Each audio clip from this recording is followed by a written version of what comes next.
Chegou a hora de descobrirmos quem vai ser essa função que eu estou falando aqui. Que a cada ângulo vai associar um único valor, de que maneira? Para a gente descobrir que função é essa que tem aí uma importância enorme em toda a matemática, em particular no cálculo, vamos considerar um ângulo qualquer, assim. E se você pensar em termos da circunferência unitária, vamos dizer que aqui é um pedacinho dela, né? Se você pensar em termos da circunferência unitária, você sempre vai conseguir obter este triângulo retângulo aqui. Quando você considerar um ângulo. Considerou um ângulo θ, associado ao ângulo θ, você tem este triângulo retângulo.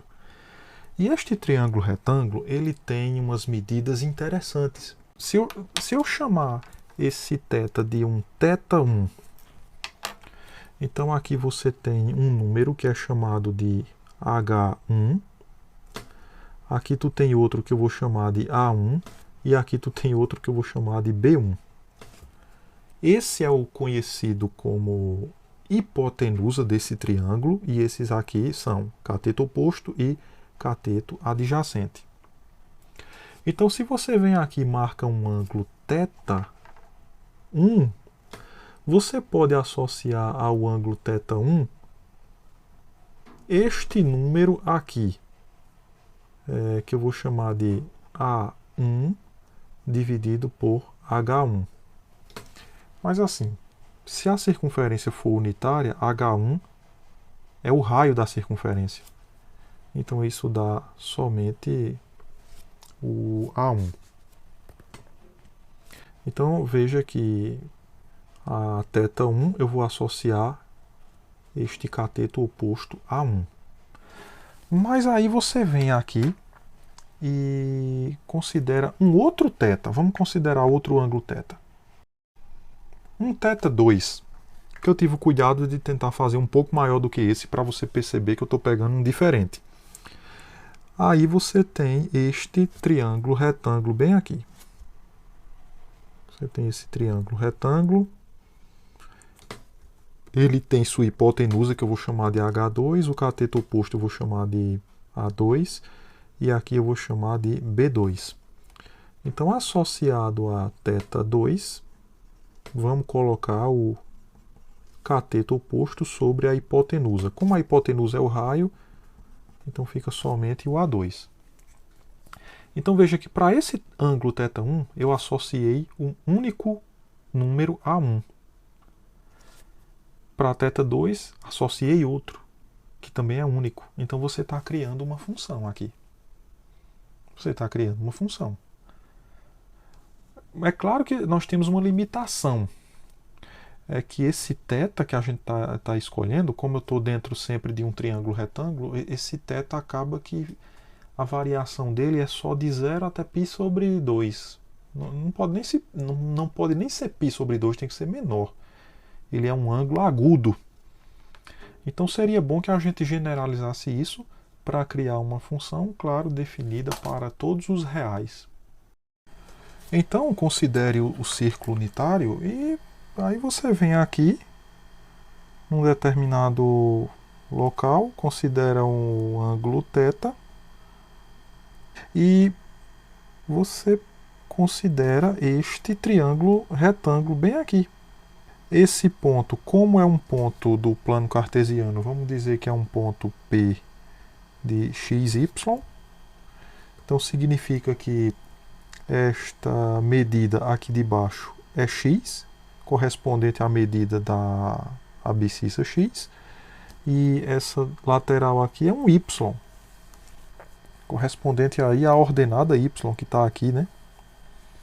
Ora, nesse triângulo retângulo, você vai associar esse número θ a quem? Como a gente fez aqui, ó, ao cateto oposto sobre a hipotenusa. A hipotenusa é 1.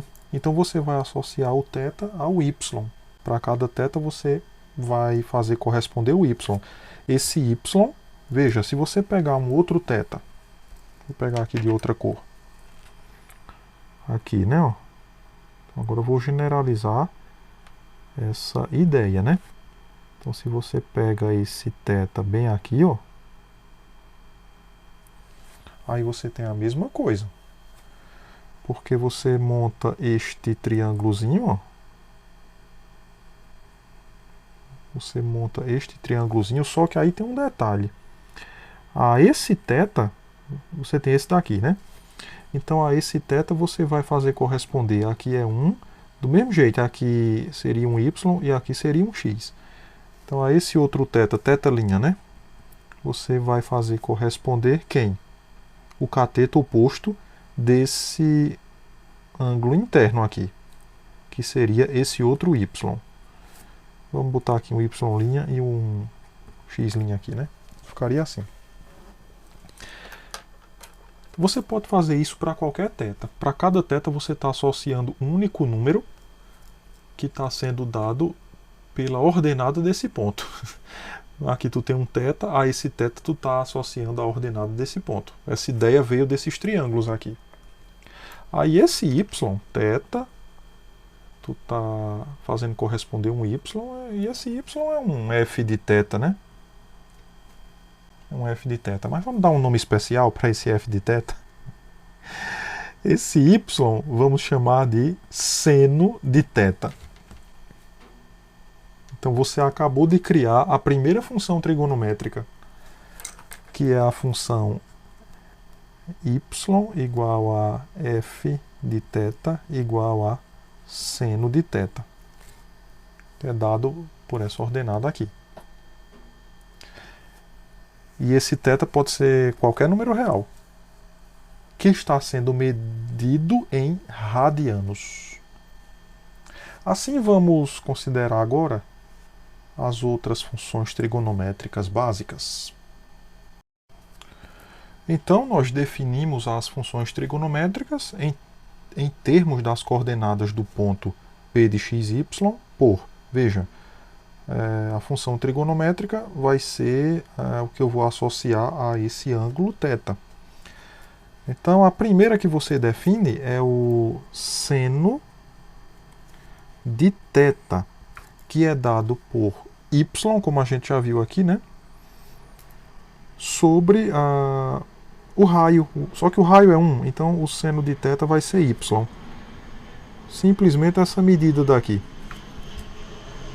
É o seno de θ. A gente chama essa função de função seno. Você já sabia disso. É que aqui eu não quis dizer o nome, mas o seno do ângulo θ1 no triângulo retângulo é justamente o cateto oposto sobre hipotenusa. A gente chama isso aqui, já chamava isso aqui de seno de θ1, lá na trigonometria. Quando você estuda aí o triângulo retângulo. Então aqui, mesma coisa, seno de θ, para cada θ você vai associar o número seno de θ como sendo a medida de y. Eu vou chamar de cosseno de θ. Se eu fosse aqui trabalhar com cosseno de θ no triângulo retângulo, seria o cateto adjacente, que é B1, sobre a hipotenusa. Então restaria apenas B1. B1 está aqui no eixo x. Então ele vai corresponder exatamente a essa medida daqui. Então, x. Cosseno de θ é x, então isso aqui é o cosseno, a função cosseno. São todas funções, né? O que eu estou dizendo aqui, gente, é que eu estou falando de uma função f de θ igual a seno de θ. Aqui eu estou falando de uma g de θ, que é cosseno de θ. Onde o seno de θ você acha aqui olhando para a medida de y, e o cosseno de θ você acha aqui olhando a medida de x. Tem também a função chamada de tangente de θ. E a tangente de θ é simplesmente você fazer a razão de y por x. A gente chama isso de tangente. A mesma coisa, bota outra letra aqui e você tem tipo h de θ é tangente de θ. Bom. Você tem a função cossecante de θ. Veja, se o seno de θ é y, se você tomar o inverso disso, a gente vai chamar de cossecante. A secante de θ é o inverso do cosseno, então 1 sobre x. Aqui você poderia escrever assim também, né? 1 sobre seno de θ. E aqui 1 sobre cosseno de θ. Isso aqui é a cossecante. E essa daqui é a secante, que é o nome das funções, né? E finalmente a cotangente de θ, que seria x sobre y, ou a mesma coisa que 1 sobre tangente de θ. Isso aqui a gente chama de cotangente.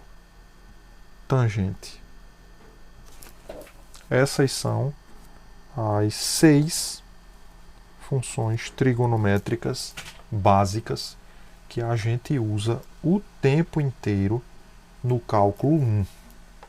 E talvez você tenha notado que, por exemplo, a tangente de θ, como é y sobre x, ó, y é seno e x é cosseno, então talvez você tenha percebido de cara que a tangente de θ pode ser escrito também como seno de θ sobre cosseno de θ. Essa daqui, né?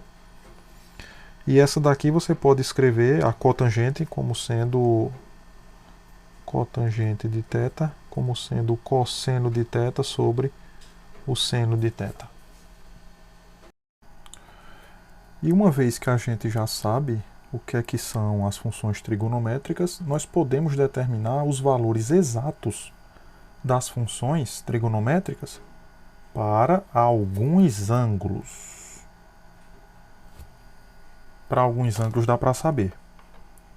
Por exemplo, vamos de novo colocar aqui um círculo trigonométrico. Então aqui eu coloquei o círculo de raio 1 e inscrito nele um hexágono. Vamos fazer um pouco diferente do que a gente estava fazendo até agora, que era traçar o plano cartesiano, né? Quando você coloca esse hexágono inscrito na circunferência, cada lado desse aqui, como ela é de raio 1, cada ladozinho desse mede 1. A medida do raio está aqui, né? Se você faz isso, ó, o desenho não está perfeito, mas isso aqui é para ser um triângulo equilátero. Triângulo equilátero, porque você divide esse hexágono em 6 triângulos congruentes, ângulos internos todos iguais a 60. Então, todos os lados aqui são iguais, mas como aqui é um raio, então aqui também mede 1. Aí você chega nesse triângulo aqui e você pode, por exemplo, deixa eu ver como é que eu vou considerar aqui. Você pode considerar um triângulo assim. Esse triângulo, ele é um triângulo retângulo. Esse ângulo aqui de dentro é um ângulo de 60 graus. 60 graus a gente viu que é a mesma coisa que π sobre 3. E esse daqui é a mesma coisa que π sobre 6, ou seja, 60 graus. Aí você pode se perguntar, quem é, por exemplo, seno de π sobre 3? O seno de π sobre 3, que é esse ângulo. Ora, isso aqui vai ser esse lado, eu vou chamar esse lado aqui de L. Sobre a hipotenusa mede 2. Então isso aqui é L sobre 2. Isso aqui por um lado, né? Agora, por outro lado, como o triângulo é retângulo, aí você tem que a hipotenusa ao quadrado é igual a esse L ao quadrado mais 1 ao quadrado. Quer dizer que L ao quadrado é igual, né? Então você tem aqui 2 ao quadrado, que é 4, menos 1, Isso aqui é 3. Então, o L é raiz de 3. Logo, o seno de π sobre 3 é igual a L, que é raiz de 3, sobre 2. Então, eis que você consegue obter um valor exato, utilizando aí o círculo trigonométrico e teorema de Pitágoras. E você consegue provar que o seno de π sobre 3 é raiz de 3 sobre 2, facilmente. Temos também, você poderia também calcular o quê? O seno de π sobre 6, que foi o que eu coloquei aqui no meu desenho, né? Então, o seno de π sobre 6 é o cateto oposto, que nesse caso é 1, dividido pela hipotenusa. Então, esse é fácil. É o seno de π sobre 6, ou o seno de 30 graus, né? É 1/2. E assim por diante. Vou colocar aqui numa tabela os valores que a gente consegue calcular. Se você tiver curiosidade, você pode pegar o círculo e sair brincando com trigonometria para conferir todos os valores que eu vou colocar aqui na tabela ao lado.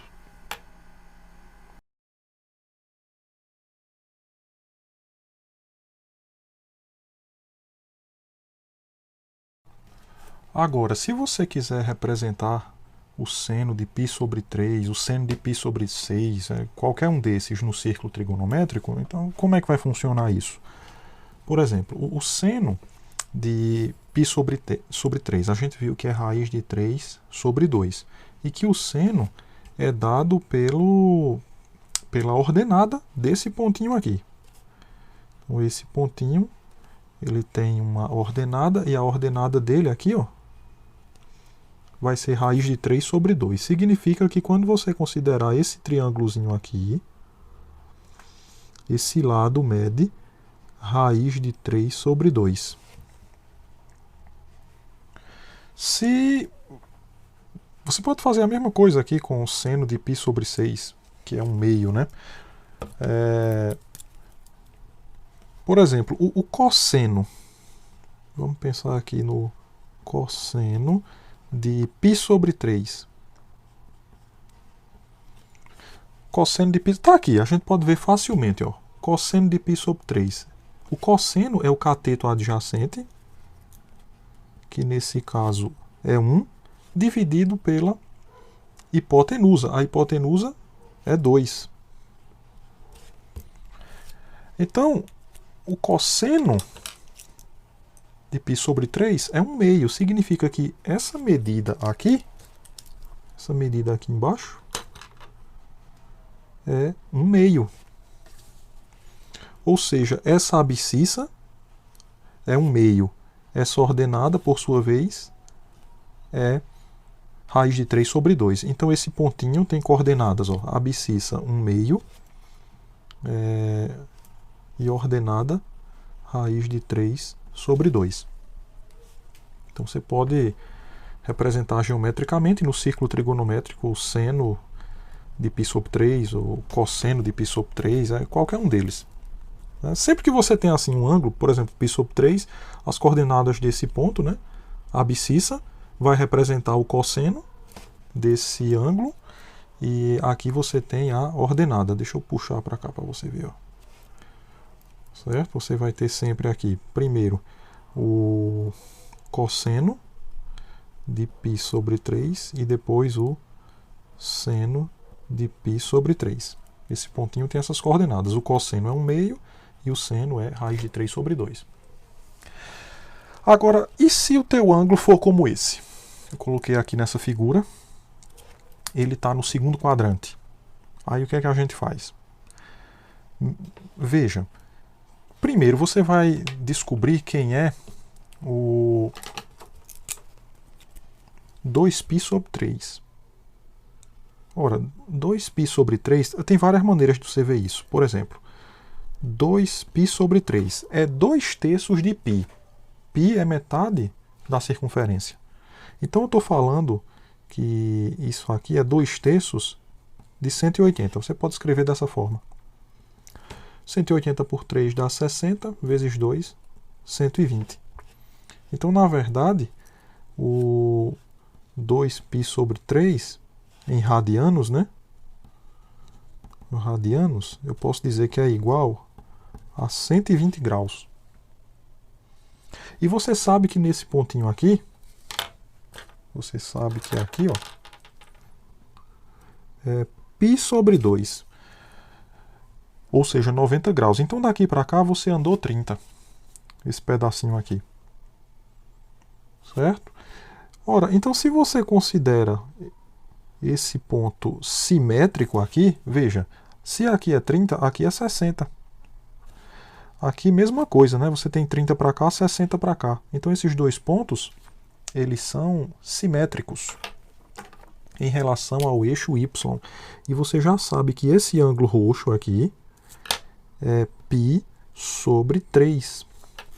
E se esses pontos são simétricos, e esse aqui você já sabe que é 1/2 raiz de 3 sobre 2, esse outro só pode ser, como ele está aqui no lado, no segundo quadrante, então ele só vai poder ter a abscissa negativa, porém a ordenada é a mesma desse. Raiz de 3 sobre 2. Mas, o que isso significa? Esse menos 1/2, você sabe que é quem? O cosseno do ângulo 2π sobre 3. Então, o cosseno de 2π sobre 3 é menos 1/2. E esse outro aqui, você sabe que é o seno de 2π sobre 3. Então, seno de 2π sobre 3, nesse caso, só pode ser raiz de 3 sobre 2. Então, aqui está justificado mais dois valores de seno e cosseno que estavam aí nessa tabela que eu acabei de apresentar. É assim que você vai obter os valores de seno e cosseno para ângulos que vão estar nos demais quadrantes, que são maiores do que 90. E é assim que um cosseno ou um seno pode dar negativo. Porque quando a gente considera eles apenas no triângulo retângulo, aí nunca aparecia esse negócio de ter um cosseno de um ângulo dando negativo. Isso só faz sentido agora, depois que a gente fala das funções trigonométricas que vão estar definidas aí para todos os números reais. Agora vamos falar dos períodos e, consequentemente, ver como são os gráficos das funções trigonométricas. Então, imagine que você sai aqui da origem, né? E considera aqui um certo ângulo θ. Vamos botar ele assim. Um ângulo θ, né? E você sabe que, por exemplo, o seno do ângulo θ, ele é dado pela ordenada desse ponto. Esse ponto é assim, né? Esse ponto ele é assim: cosseno de θ, seno de θ. Ficou bem pequenininho aqui. Então veja que a ordenada dele é o seno de θ. Agora, se você está aqui nesse ponto e você considerar agora θ mais 2π, o que é θ mais 2π? Então aqui você está θ. θ mais 2π é você fazer isso aqui, ó. É você dar outra volta e chegar até aqui. Então você vai ter o θ mais 2π. Aí eu poderia perguntar, quem é o seno de θ mais 2π? Como eu caí no mesmo ponto, o seno de θ mais 2π é esse mesmo número que vai aparecer aqui. Porque essa ordenada continua a mesma. Então, note que se você pegar o seno de θ, isso é a mesma coisa que o seno de θ mais 2π. Isso acontece no caso da tangente. Se você for fazer isso para a tangente, vai acontecer a mesma coisa. Tangente de θ é tangente de θ mais 2π. Acontece a mesma coisa. cosseno a mesma coisa. Θ mais 2π. E se você colocar no lugar de mais um menos, também vai acontecer a mesma coisa. Porque o que significa mais? Significa que eu saio desse ponto e continuo no sentido anti-horário, dou uma volta completa para chegar no mesmo ponto. E menos é tu fazer isso ao contrário, no sentido horário. Então assim, ó, tanto faz aqui. Nesses casos, valeria tanto para mais quanto para menos. Quando isso acontece numa função qualquer, a gente diz que a função é uma função periódica. Então vamos à definição de função periódica. Vamos colocar ela aqui. F de x é periódica se existe um número positivo p, tal que f de x mais p é igual a f de x. Foi o que aconteceu aqui, por exemplo, com o seno. Seno de θ é seno de θ mais 2π, né? Vou repetir aqui. Seno de θ é seno de θ mais 2π. Então esse 2π aqui funciona como esse número p da definição. Quando isso acontece, a função é periódica e o menor p tal que isso aqui acontece, é chamado de período da função f. No caso, o período da função seno, o período de f de θ igual a seno de θ é 2π. P igual a 2π, certo? Então, a partir de agora, vamos ver o gráfico das funções trigonométricas.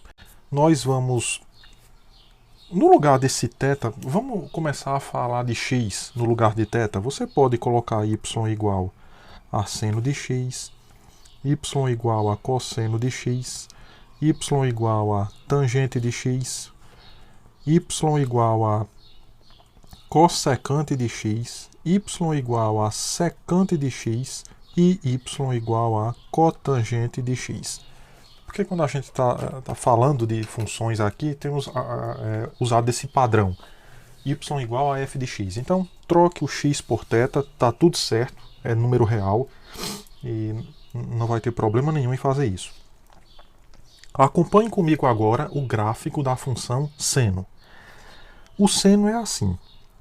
Vamos começar no zero. Então, aqui é o ponto 0, 0. Esse zero que está do lado direito, que é a ordenada, é o seno de zero.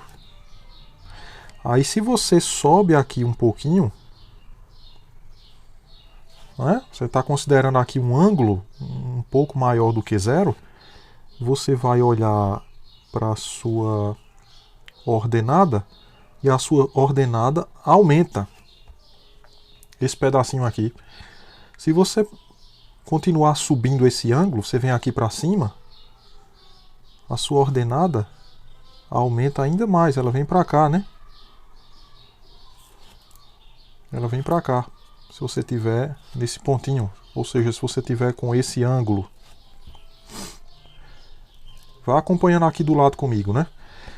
Se você chegar aqui em π sobre 2, esse valor aqui bate no 1.